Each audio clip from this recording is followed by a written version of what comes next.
Quantas histórias a gente escuta, né? Que quando você tem um casal de muitos anos de relacionamento, né, um vai embora, o outro não dura muito. Porque a pessoa cansa, você fala, cara... isso é foda. Quem que vai me fazer companhia, né? Quem que vai passar as brigas ou lembrar das vitórias, né, comigo, né? Quem que vai ter essa relação? E isso eu acho que, né, isso serve pra mim. Isso não é a verdade, isso não é o que é certo, isso não é o que deveria ser pra todo mundo, isso é o que é pra mim hoje. Talvez daqui 10 anos a gente tenha essa conversa de novo e pode ser que meu medo tenha mudado, porque minha cabeça mudou, porque eu amadureci, porque 10 anos depois a gente vive outras situações e a gente acaba tendo outras satisfações e outros medos, né? Tem coisa que eu odiava e que hoje eu gosto, tem coisa que eu gostava e hoje eu não ligo, né? Mas, Muzi, o que esse negócio do medo da morte é muito... Putz, eu tenho um pouco disso também. Eu não sei se eu tenho medo da morte. Não, mas essa parada do mesmo momento. Eu reflito um pouco, refleti sobre isso um pouco na minha vida. É uma coisa complexa pra mim, assim, sempre foi, de certa forma. Mas eu quero te perguntar um negócio. Você tem esse medo, né? Mas o que você acredita que vem depois da morte?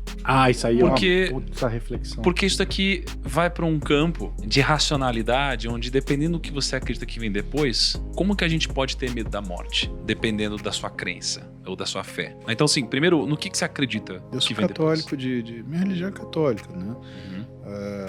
Minha fé é católica, é o que eu professo. Mas, sabe, Thiago, eu não penso no que vem depois porque eu não me lembro do que tinha antes. Então, pra mim, não faz sentido pensar no que vem depois, né? Se eu lembrasse do que veio antes, né? Vamos supor que eu fosse budista e eu acreditasse em reencarnação, tá? Se bem que os pilares do budismo são muito legais, né? Eu acho bem bacana, né? Mas vamos supor que eu fosse budista e eu falasse assim, ai, cara... Que vida complicada. A minha última vida foi tão mais fácil, eu não tinha problema, eu morava numa praia, eu vivia da minha arte, né? Mas eu morri com 54 anos de um tubarão me comeu. Não, então, até que não foi tão ruim assim. Então, eu não tenho razão para pensar o depois, né? Até porque Então você não tem fé na sua religião? Eu tenho muita fé. É a fé que me move. Então, a fé... Na vida eterna, na salvação. Eu não coloco uma dúvida. É essa a questão da fé. A fé não é uma dúvida, a fé é uma certeza. É uma certeza cega, né? Então você tem a sua fé, você acredita no Deus, o que você espera dele? Você espera que você seja uma consciência, a mesma consciência, o resto da vida? Será que é isso que é o que Deus tem reservado pra gente? Né? A gente ser o mesmo indivíduo sempre, né? O que é o espírito? O que é a natureza da alma, né? O que você chama de alma, né? Será que a gente começa a ficar discutindo, né? Da onde vem a alma? Vem da geração de dois humanos, né? E quando existe um clone, será que ele vai ter alma? Se ele não vai ter, né? Como é que a gente vai discutir isso? É uma coisa muito complicada para discutir. Então, o que eu discuto de fé, né? O que eu discuto de fé eu acho que não adianta você ser um católico que professa a fé, mas ao mesmo tempo contraria tudo que é mandamento, né? Você trai, você rouba, você agride, você machuca, você quer o mal do seu próximo, você não é piedoso, né? Eu olho dessa forma, né? Eu olho a fé em relação àquilo que você tem que fazer na sua vida, não depois da sua morte, né? É muito... senão, não vira fé, Thiago, vira uma barganha. Não, eu vou fazer isso porque eu quero ir pro céu. Mas isso não é caráter, isso é negócio. E de negócio é uma outra questão, né?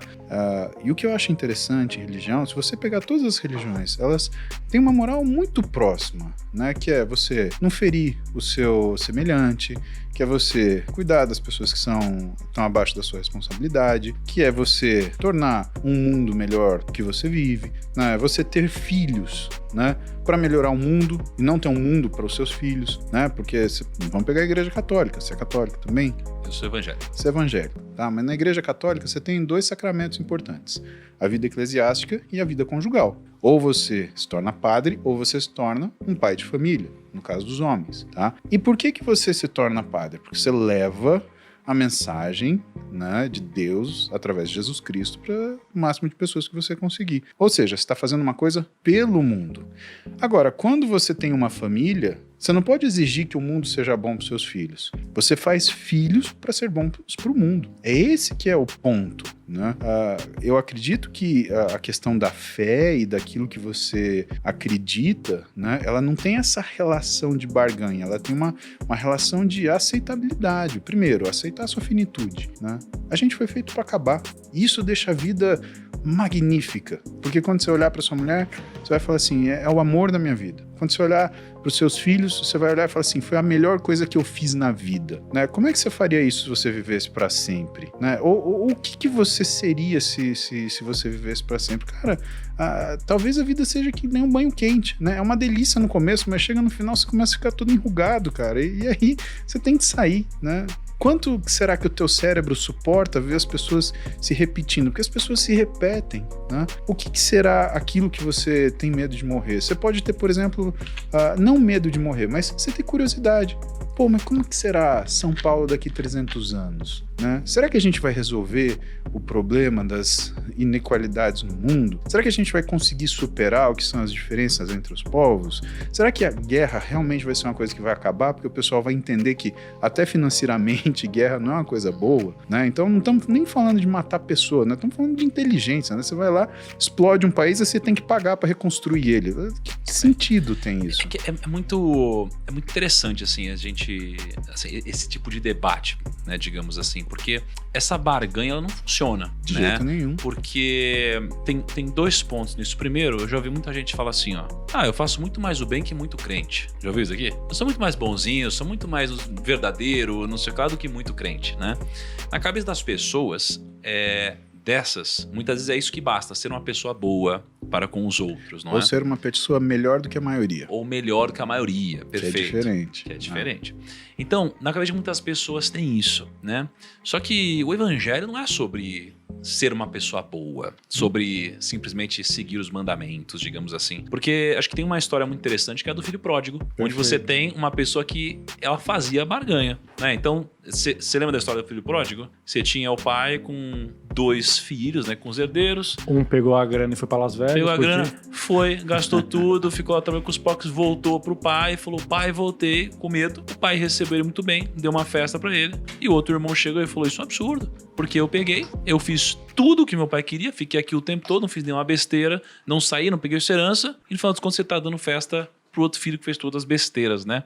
E em tese, esse daqui foi o filho que fez tudo certo. Ou seja, ele barganhou, mas no final das contas ele não se transformou de verdade. Então não é só você ser uma pessoa boa, existe também o arrependimento e a fé.